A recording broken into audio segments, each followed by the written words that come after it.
This news alert brought to you by Casarina All Sports Club. All your entertainment under one roof.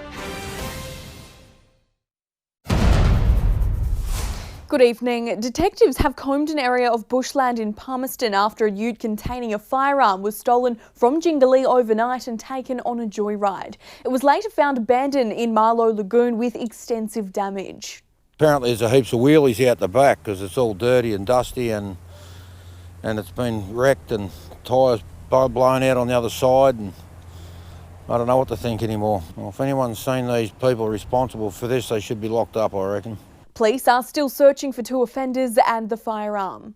A public viewing service was held for 8-year-old Bretson Payne today, who was killed last week after falling from a moving caravan being towed in Katherine.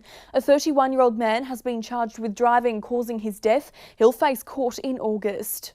After an explosive last week of Parliament, member for Goyder Kezia Purick has officially confirmed she will contest the August election. Ms Purick resigned as a Speaker after a damning ICAC report found she engaged in corrupt conduct when trying to stop Terry Mills from forming a new party. Ms Purick has rejected the findings. I've been heartened over the last few days during this Parliament sittings of the tremendous support and warmth and love that I have received. Just for the record, I am standing at the next election.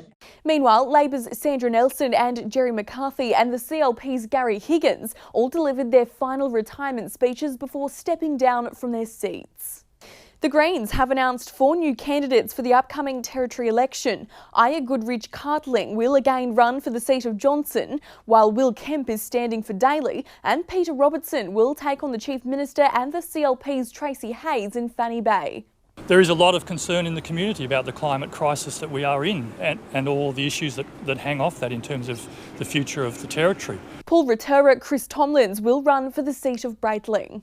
A popular Darwin fishing spot will soon be inundated with new species with the installation of artificial reefs near Stokes Hill Wharf. The concrete modules were deployed earlier this week. With the city just a stone's throw away, anglers won't have to travel far to snag their next catch. It's going to be one of those places that attracts the fish and holds them as they're moving past. 4 artificial reefs were deployed off top-end coasts late last year, and leftover materials have been recycled into 15 mini reefs. On Monday morning, they were installed just off Stokes Hill Wharf. We know from our survey of 400 rec fishers who like land-based fishing that this is one of the top fishing locations.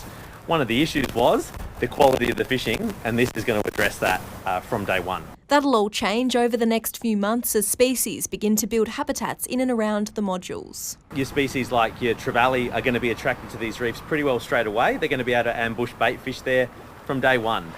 Your reef fish will take some time to build. The best spot for anglers to take advantage of the reefs is right here on the fishing platform, which has just been reopened following some repairs.